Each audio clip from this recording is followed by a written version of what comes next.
Storm Goretti has brought a mix of damaging winds, heavy rain, snow and ice across the UK, triggering widespread disruption to transport, education and power supplies, while authorities warn the impacts may continue into the weekend.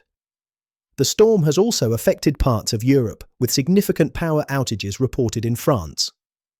So whilst you lot in England are losing your minds over 2 inches of snow, we're here in Goretti, Georgia, for where the second time in a week we have 1 metre snow drifts, cars completely covered, and this is a mountain town that's used to dealing with the snow. They're pretty on top of it, but even still, trying to get these things out, no chance. Now this is right up at the top of the mountain. We're about 2,300 metres up, so obviously snow is quite heavy, but it's quite funny how the UK just shuts down completely, with like the BBC putting a picture on their front page of like the worst snowstorm in 99 years, and it's literally maybe an inch. So here we are, trudging through the town, multiple layers on.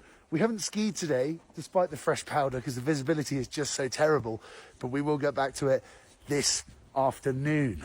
Guys, look at this, very beautiful. Of course, feeling for all of you in the UK with everything being shut down by your sprinkling of snow. God bless, take care, have a lovely day, bye. The Guardian reports that Storm Goretti has been described as a multi-hazard event combining strong winds with snow, ice and heavy rain. Forecasters issued a rare red warning for dangerous winds in the southwest, with gusts near 100 mph recorded. One reported peak gust reached 99 mph at St Mary's on the Isles of Scilly, noted as the highest recorded there since 1991, according to the Met Office. Thousands without electricity as engineers race to restore power. Power cuts have been one of the most immediate impacts. The Guardian cites National Grid figures showing more than 40,000 properties without power in the southwest of England at one point on Friday, with additional outages in the West Midlands, East Midlands and Wales. National Grid said it had restored electricity to 169,380 properties across the southwest, Midlands and South Wales by midday Friday, while warning that fallen trees, snow and stranded vehicles have slowed access for repair teams. Is it cold? No, it's not cold. Are you cold? No, I'm not cold. You're not cold? No. You want to get out? No. Are you cold? No, no. You're not cold? No. Are you sure? I'm freezing. Government support measures were also outlined. Downing Street said winter response plans were in place and that resilience forums and the National Grid were working to open community centres and warm spaces with welfare support in the worst hit areas. Rail suspensions, airport disruption and dozens of flight cancellations. Storm Goretti has disrupted road, rail and air travel. The Guardian reports 2 rail networks suspended services in England and airports warned of delays as operations resumed. It also reported that at least 69 flights scheduled to operate to or from Heathrow were cancelled on Friday, mostly short-haul British Airways services, affecting thousands of passengers. Snow totals, deep cold and warnings extending into the weekend. Alongside wind damage, snow and ice have posed a major hazard. The Guardian lists snowfall measurements recorded by forecasters, including 15 seen at Lake Vyrnwy and heavier accumulations in Scotland, such as 27 cm at Altnahara in Sutherland.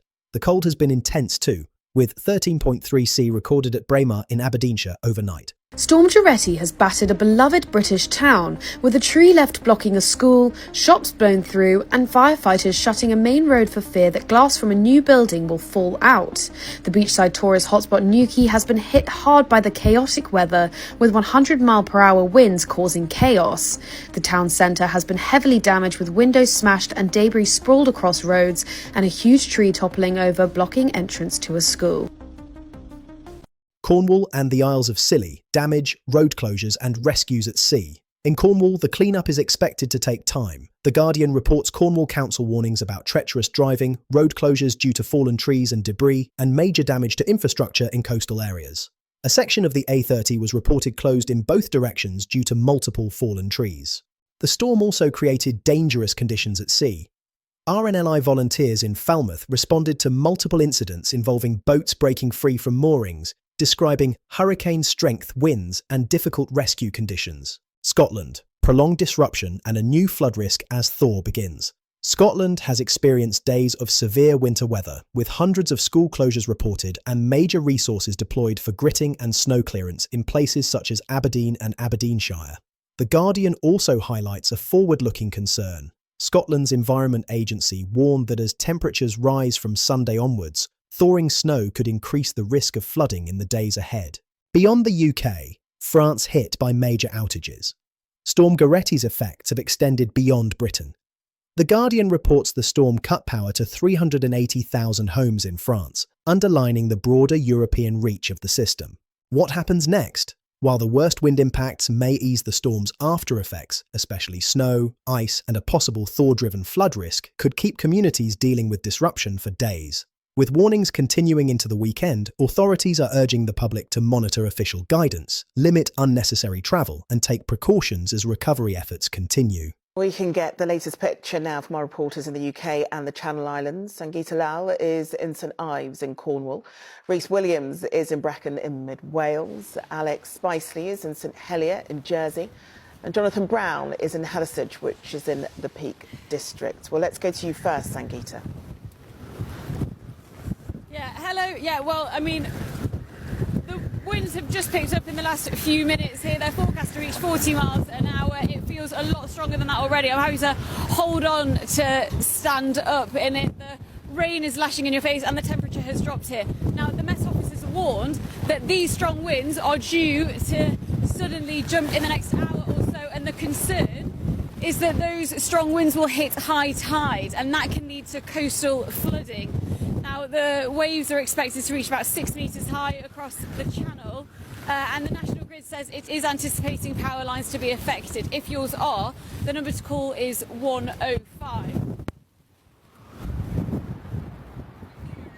Well, that heavy rain we've been experiencing all day here in Wales has finally turned to snow within the last hour or so here in mid-Wales, and particularly in higher ground in the South Wales valleys.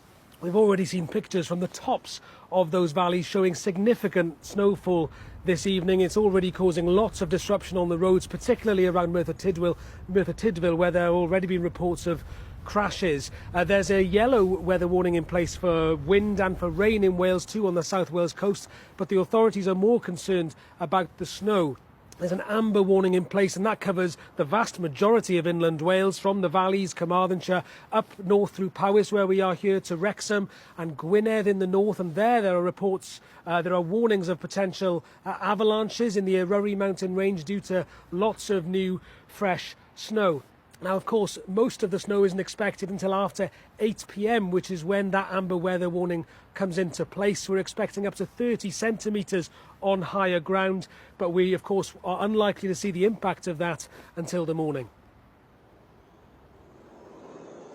Well, as you can see, the winds really are picking up here in the Channel Islands, but in the next half hour, we're expecting gusts of 90 to 100 miles per hour. There is a red wind warning in place, which means there is a real risk to life. And because of that, the advice from our local governments here is to stay at home and to stay safe. It's also to avoid coastal areas, because the problem tonight is the high point of the storm coincides with high tide, and we may well see 15-foot high waves. Jersey, Guernsey and Alderney Airport have been closed, and the ferries have also been cancelled. The concern for people here will be that just a few years ago we were battered by Storm Ciarán and a tornado with 186 mile per hour winds. The message from Jersey Met Department today is not to expect that again this evening. However, they can't rule that out. So the message here tonight in the Channel Islands is clear and it's serious. Stay home and stay safe.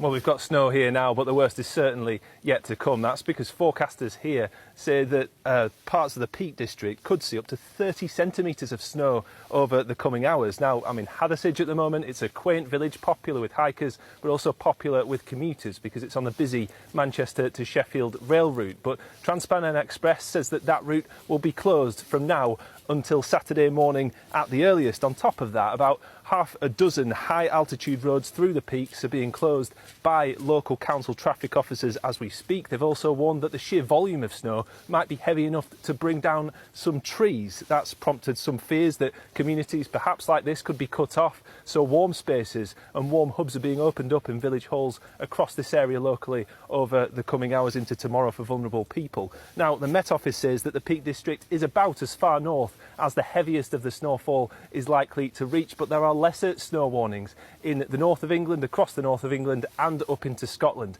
so this storm will be hard to avoid.